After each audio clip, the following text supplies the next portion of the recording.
The following is intended for mature audiences only. Discretion is advised. My child is very much, I don't call it the terrible twos because I don't think she's terrible at all. She's a dream. Like, she's literally so smart, so fun, but it is a challenging period because they understand so much, but they can't articulate so much. My daughter's like, park, now, water, bitch, dumb, go, you know? Hey everybody, it's Theresa. Welcome to Exaggerated. Let's get into it. Hi everybody, welcome back to Exaggerated. I'm so glad that you're joining me this week. Having a really fun, silly summer episode where I'm just gonna complain about all the things that have annoyed me this week. Because when I tell you, I'm on fire this week, okay? My dog's here. I hope he's quiet. You can sit on me. You probably hear his leash now because it rattles all the time. He's really cute. Come here, you can lay with me. So let's just jump right in and start with my beef with the parks department, okay? I have one baby child, and going to the park is how we survive. The same way we have food, water, and a safe roof over our head, we also need the park to run out all of our energy, if you're two, and all of your anxiety, if you're me. Okay, so we walk to the park yesterday, the park that we go to every second of every day. Ask me if they lock this park at night. I would say, I don't know. If you said, hey, Theresa, do they lock up your park for safety at night? The park that's nearby to you, that's walking distance from your home, did they lock it up at night? Don't know. Don't care. Don't care if there's squatters living in the bathroom, okay? I just know that when I stroll up with my 2-year-old and 7 dogs and her water bucket in her hand, because the sprinklers are on in New York City, baby, I expect to just sit on a bench in the sun with my things, with my snacks, with my beverages, and run around in the sprinklers until my child is so tired, her limbs go limp in the bed at nap time.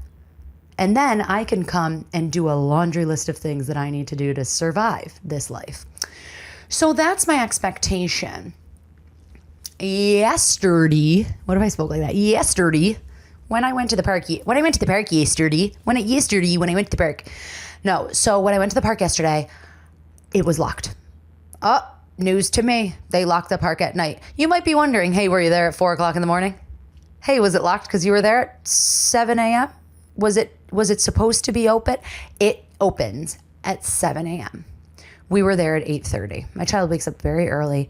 We're breakfast, washed, changed, house is clean, beds are made. We're zipping around by 7:30 most days.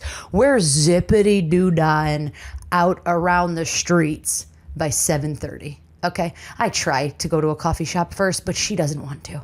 She just wants to run. And she's really obsessed with bugs, and it's so cute. She wants to look at bugs, and she goes, where ant? And if there's a bug in the house, like a little ant or a fly, where fly go? Where ant go? I'm like, oh my God, I killed it. I squashed it under my cold, dead hands. But really, I have to say, oh no, come on, let's put it outside. And we scoop up the ant, and we bring it outside onto the balcony, and we set it free into nature. I digress. So we arrive at the park. There's a couple little baby children with their nannies, couple with their moms. There's a group of old ladies that exercise every morning in the park. Everyone's like, why is the park locked?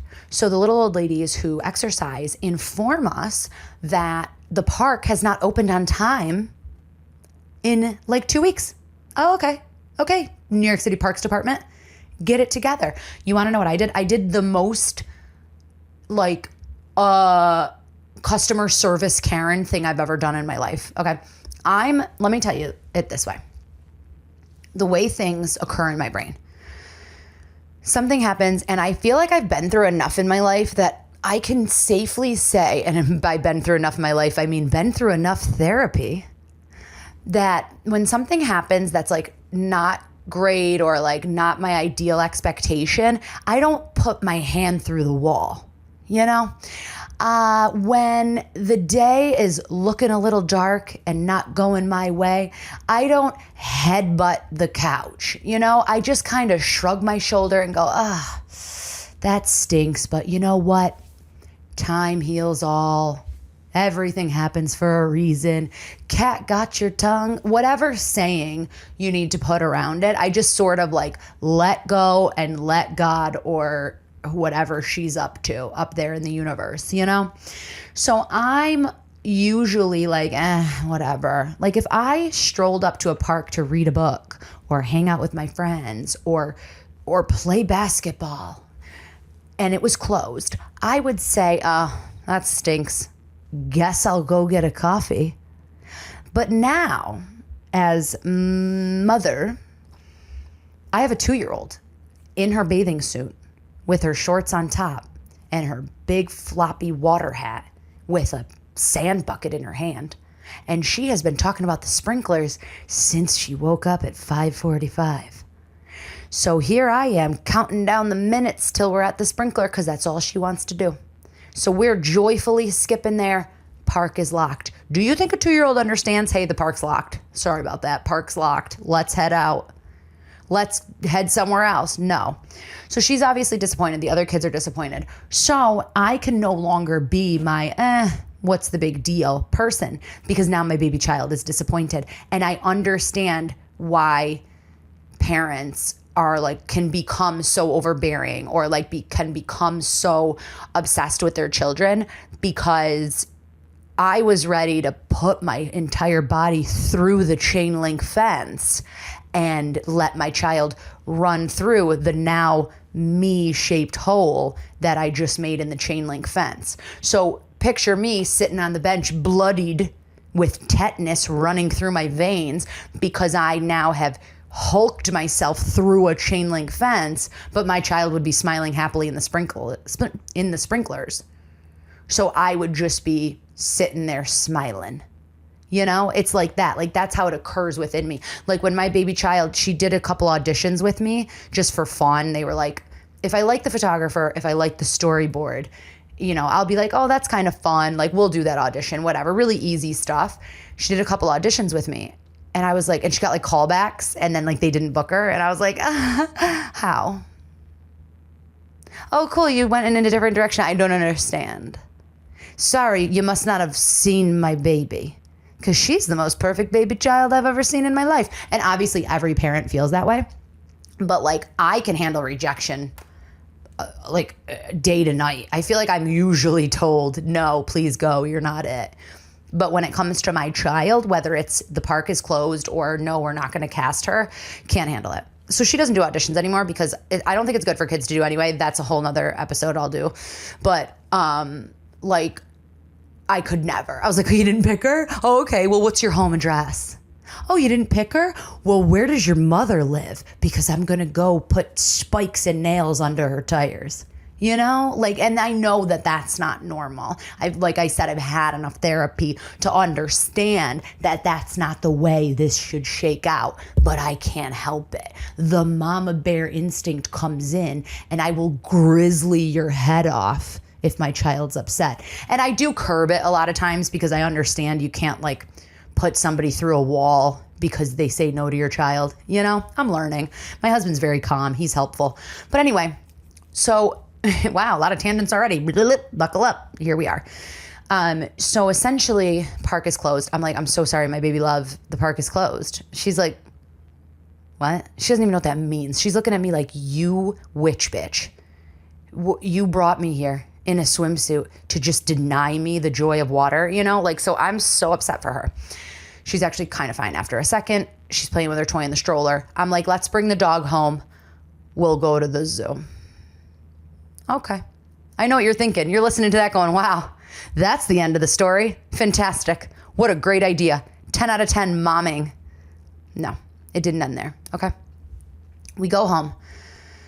My child is very much, I don't call it the terrible twos because I don't think she's terrible at all. She's a dream. Like, she's literally so smart, so fun, but it is a challenging period because they understand so much, but they can't articulate so much. So like, they'll be very frustrated or she'll be upset or jealous. And like, they don't know what that is yet. I feel like a older 3-year-old or like an almost 4-year-old, you can be like, hey, you're experiencing frustration because the park is closed. That really doesn't feel good. The last time I experienced frustration was A, B, C, D, E. And now, you know, they kind of get it. My daughter's like, park, now, water, bitch, dumb, go. You know, it's slightly different. She's starting to string sentences together though. And she, you know, anyway. So we get home and we let the dogs, you know, do their thing. They're exhausted now. So the dogs are hanging out and I'm like, okay, we can go to the zoo, but the zoo doesn't open until 10 o'clock.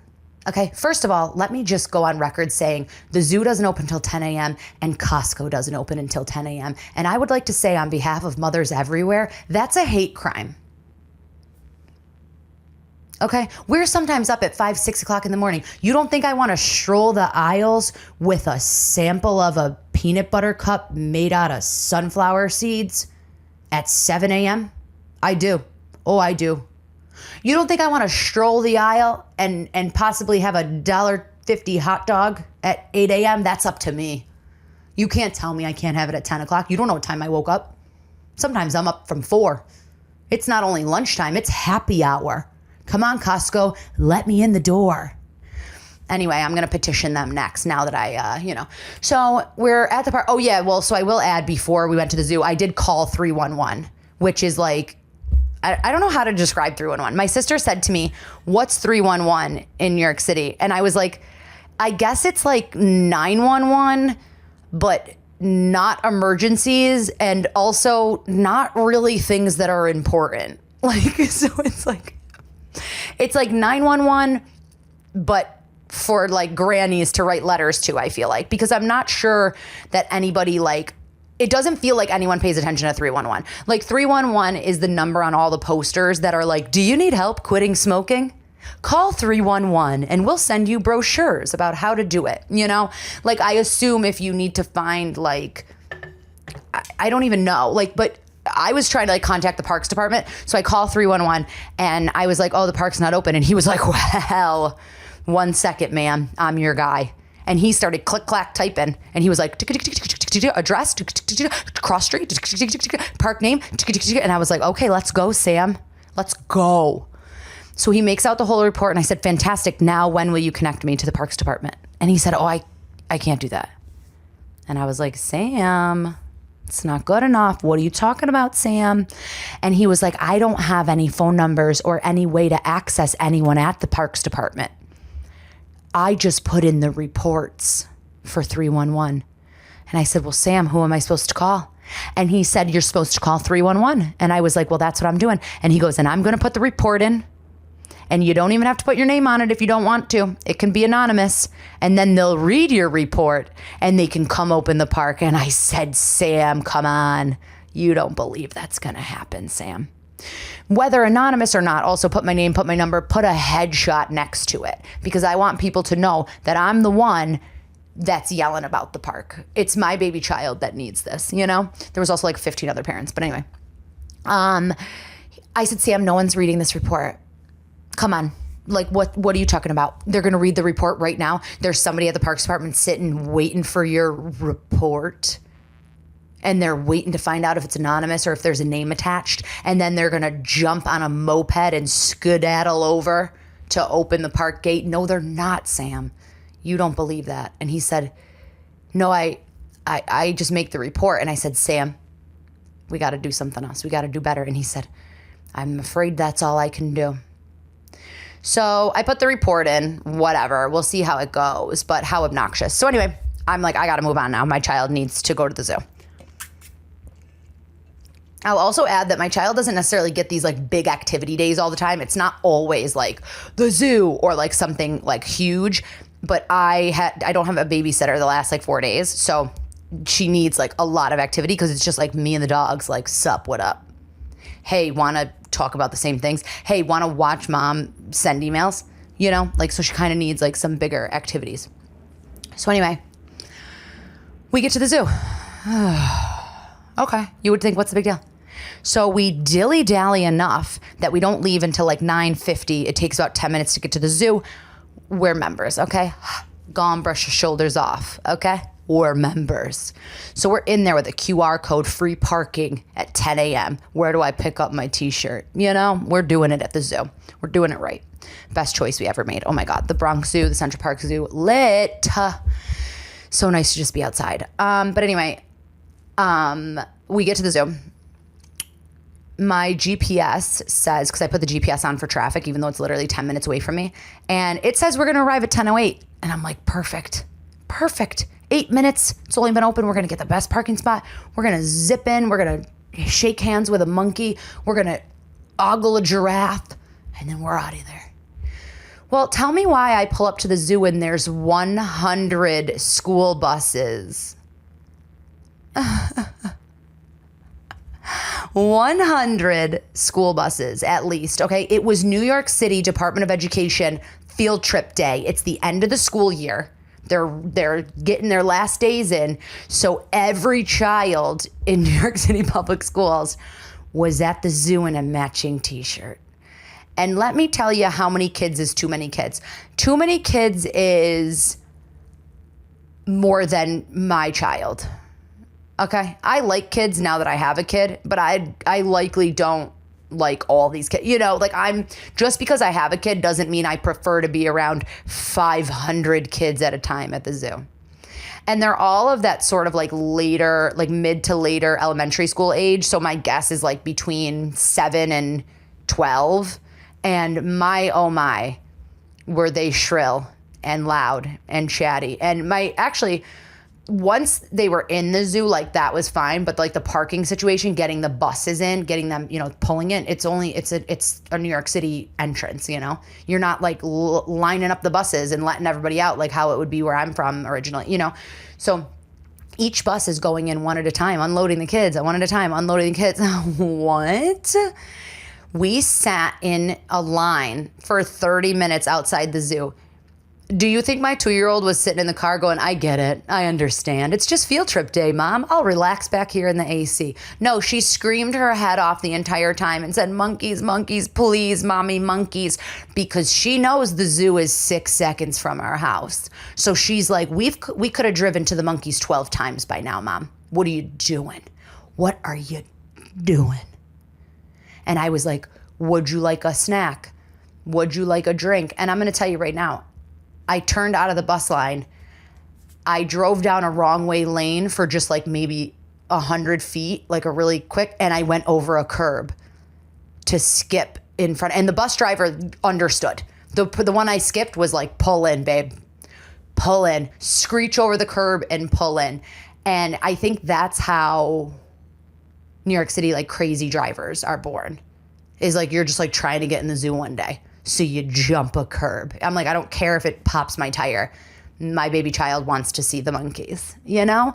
Insane. Okay, insane.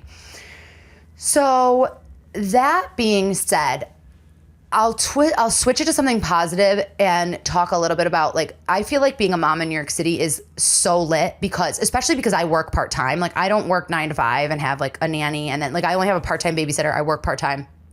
I just vibe when it's time to vibe, you know? So I like already have a tan because we go outside every single day and like play in the sprinklers, and that's free. That's a public park. So that's really cool. There's like a huge like play structure. There's huge slides and there's huge sprinklers, and you just show up with your little backpack of snacks and a bottle of water, and you just like play in the sprinklers. And before you know it, you have a sun-kissed summer tan. And I'm like, wait, I haven't been this tan since I was like in college, like laying out by the pool all summer, you know, because you're just like chilling outside all the time. I feel like as like an adult without kids, it's like you're not always getting outside necessarily, unless you're like an active outsidey hikey, unless you're a hikey person. Like if you're, you know, obviously if you're into the outdoors, but like I saw on somebody's wish list who's like a late 20-something with no kids.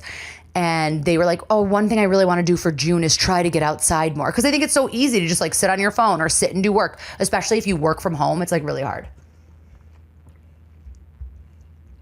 I'm drinking out of an enormous Stanley. and I feel like a twat, okay? I feel like I have to go on record saying that I had this Stanley when it was just a water bottle. And now they're like decorating them and hanging charms and slinging them across themselves with charcuterie boards on top. Like, it's not it. I think that's gross, but it's a good water bottle and it's like huge. But I also don't like bring it anywhere. Like, these people have like carry straps and like glitter dangles. And I'm like, oh no, I just have water in mine. Like, what? And it's not even fresh half the time, you know? I just add ice in the morning and hope for the best. Yeah, so I don't know. That's really like, that's all I got, really. I mean, we could do the ick and the love now, I guess. But, I also want to go on record. Well, no, you know what? Forget it. I'm not even going to go there because it's going to be a bigger story and it's going to take too long. And I'm tired. I don't want to do that. So let's lock it up and let go. Let's just let go, okay? So my ick...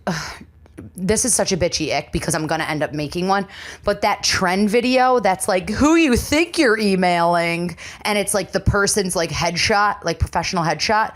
And then they're like, who you're really emailing? And they're like twerking at their friend's bachelorette. And I'm like, I didn't think I was emailing anything because you're a stranger and I just scrolled past this.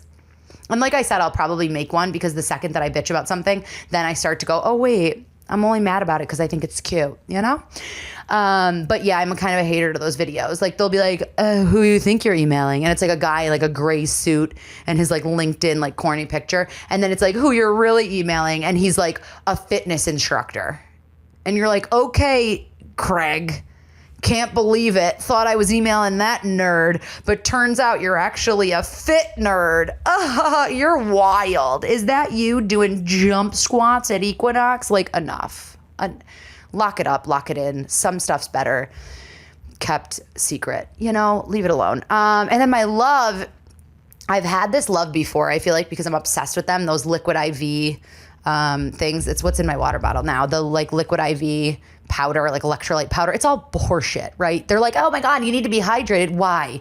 What are we doing? We weren't drinking water like 10 years ago. Now we're walking around with jugs of it, like chugging electrolyte powder. Like, all I've done today is get bullied by a 2-year-old. I'm not that thirsty. I'm not dehydrated, you know? But anyway, the new popsicle flavor, I'm such a basic bitch. My friend sent it to me and she was like, oh my God, look at this. And it's like the red, white, and blue traditional like bomb pops. And that's the flavor.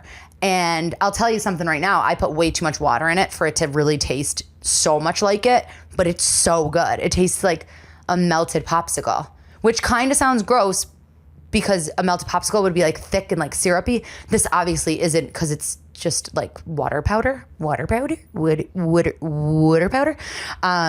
But it's really good. The liquid IV popsicle is my love this week because it's like summery and fun, and I like the package, and it reminds me of being a child.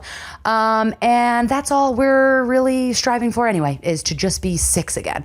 I love you all so much. Thanks for tuning in. Keep tuning in. Keep sharing. Keep messaging me. I love you. I love you. Have the best week. And remember, it's all a little bit exaggerated. See you later.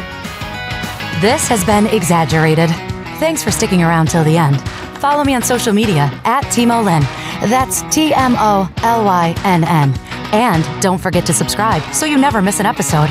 Oh, and join the conversation by emailing me at exaggeratedpod@gmail.com. Until next time, don't forget, it's all a bit exaggerated.